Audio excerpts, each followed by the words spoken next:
Ele pede para a gente comentar o vídeo relacionado ao dia 1º de abril, o Lula Day, né? Gravado ontem por Nicolas Ferreira, em memória ao grande mentiroso do Brasil. Genial o vídeo do Nicolas, eu reproduzo para você, aperta o play.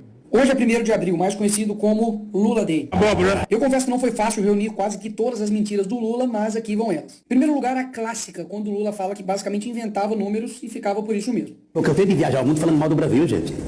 Era bonito a gente viajar ao mundo e falar, no Brasil tem 30 milhões de crianças de rua, no Brasil tem 30 milhões, a gente nem sabia, tem não sei quantos milhões de abortos, era tudo clandestino, mas a gente ia citando números, sabe? Se o cara perguntasse a fonte, a gente não tinha, mas a gente ia citando números. Mas eu estava dizendo, porque no Brasil tem 25 milhões de crianças de rua, eu era aplaudido calorosamente pelos franceses. Quando eu terminei de falar, o Jaime Lerner falou assim para mim, ô Lula, não pode ter 25 milhões de crianças como Lula, porque senão a gente não conseguiria andar nas ruas, Lula. É muita gente. E dá para perceber que é uma prática meio comum do Lula inventar números. No Brasil tem 19 milhões de pessoas passando fome, 33 milhões de brasileiros vão dormir sem ter o que comer e 800 milhões de pessoas passando fome. Nós temos 800 milhões de pessoas que vão dormir toda noite sem ter o que comer. Ele ainda teve a pachorra de comparar o investimento tecnológico como se fosse um investimento inútil. Isso não toca na nossa consciência? Quando o cara quer fazer um foguete para ir para o espaço passear, ver se tem um lugar melhor para ele morar, ele não se toca que poderia melhorar a qualidade de vida, melhorando a qualidade do alimento daquele, de emprego, da casa, da moradia? Não seria possível? Logo o cara que tem 7,4 milhões de patrimônio e que já gastou mais com o cartão corporativo do que Bolsonaro, Temer e Dilma. Isso sim para mim é hipocrisia. Falar mal do capital, mas ter esse patrimônio. E falar para melhorar a qualidade de vida das pessoas usando o dinheiro das pessoas com ele mesmo. Nós, seres humanos, humanistas, temos que ficar indignados com a desigualdade. E o que dizer então, Lula, das pessoas que gastam R$1 bilhão do pagador de impostos somente em um ano com viagens? E essa apelação para o sentimento das pessoas só para poder ganhar voto não é de agora. Se ao final do meu mandato, Se quando eu terminar esse mandato, todos os brasileiros tiverem a possibilidade de tomar café da manhã, cada brasileiro tiver tomando café, almoçar e jantar, tiver almoçando e tiver jantando, terei cumprido a missão da minha vida. terei cumprido a missão da minha vida. Mais de 20 anos separam os dois vídeos. E basicamente a promessa não se cumpriu. Até mesmo que ele continua usando as mesmas técnicas lá do passado que deram certo.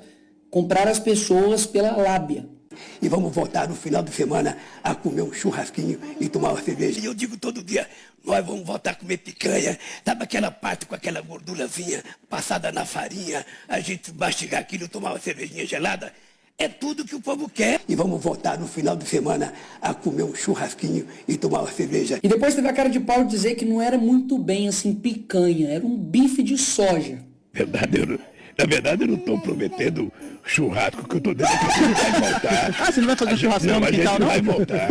A gente vai voltar a recuperar a economia desse país para que o povo possa, sabe, no final de semana, convocar a família e comer um bife de soja, um pastel de caju, qualquer coisa. No fim das contas, entregou a abóbora. Uma abóbora. E não satisfeito, ele deu essa justificativa aqui sobre pessoas passarem fome no Brasil. E se nesse país a gente produz alimento demais e tem gente com fome, significa que alguém está comendo mais do que deveria comer. E quem lembra quando ele disse que ele era contrário ter amigos no STF? Não é prudente, não é democrático um presidente da República querer ter os ministros da Suprema Corte como amigos. Você não indica o ministro da Suprema Corte para ele votar favorável a você ou te beneficiar. Os ministros da Suprema Corte têm que ter currículo. Não só pelo papel que ele teve na minha defesa, mas simplesmente porque eu acho que o Zanin se transformará num grande ministro da Suprema Corte desse país. E além do Zanin, indicou também outro amigo, Flávio Dino, para o STF. Sim, esse aqui é o Flávio Dino. Eles são amigos desde quando o Flávio Dino era magro. Isso era o que aconteceria se eu tivesse terminado essa frase, mas continuemos. Lembra que ele também disse isso? Vou fazer uma coisa para você, vou fazer um decreto, acabando com o seu sigilo de 100 anos. Para saber o que tanto você quer esconder por 100 anos. Eu vou fazer um decreto, assinar, para saber o que esse homem esconde por 100 anos. E agora eleito, adivinha? Adivinha? Ele meteu o sigilo de 100 anos em mais de 1.332 pedidos. É tanta mentira que eles contradiz toda hora. Eu, quando namorava, muito tempo atrás, no Luxemburgo, eu tinha uma garruchinha 22. Agora escuta. Quem é que quer comprar arma? É o crime organizado e algumas pessoas que não querem fazer bem para ninguém. O cara até chegou a culpar o Bolsonaro pelos imóveis que foram perdidos lá no Alvorada. Só que adivinha, não estava perdido, estava lá. E ele encontrou depois de 10 meses. E ele ama dizer que não é corrupto e que nunca roubou nada. Diga. Tá, o que eu roubei? E para não falar, é o Nicolas que está acusando ele. Eu vou deixar o Antônio Palocci, ex-ministro do Lula, falar então. No fim do seu segundo mandato, aí ele preparou sua aposentadoria.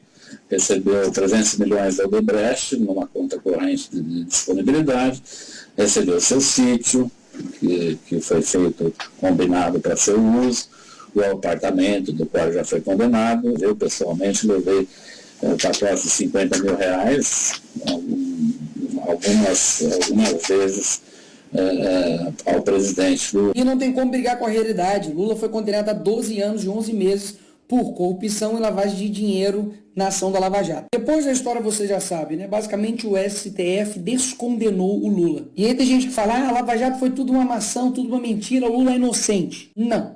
Até mesmo porque já foram 25 bilhões que já retornaram aos cofres públicos e dinheiro desviado durante os governos petistas. Se teve devolução de dinheiro roubado, é porque alguém roubou. E depois de tudo isso, ele ainda tem a coragem de dizer isso. Se tem uma coisa que eu me orgulho nesse país, e não baixa a cabeça para ninguém, é que não tem nesse país uma viva alma mais honesta do que eu.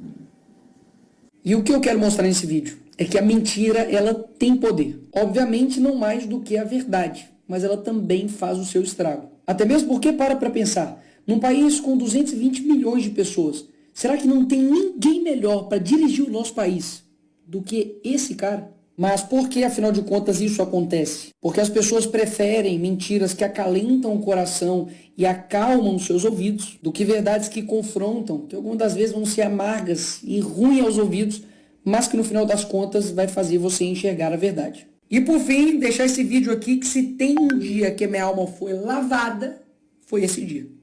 Mentiroso, ex-presidiário, traidor da pátria. Cláudio,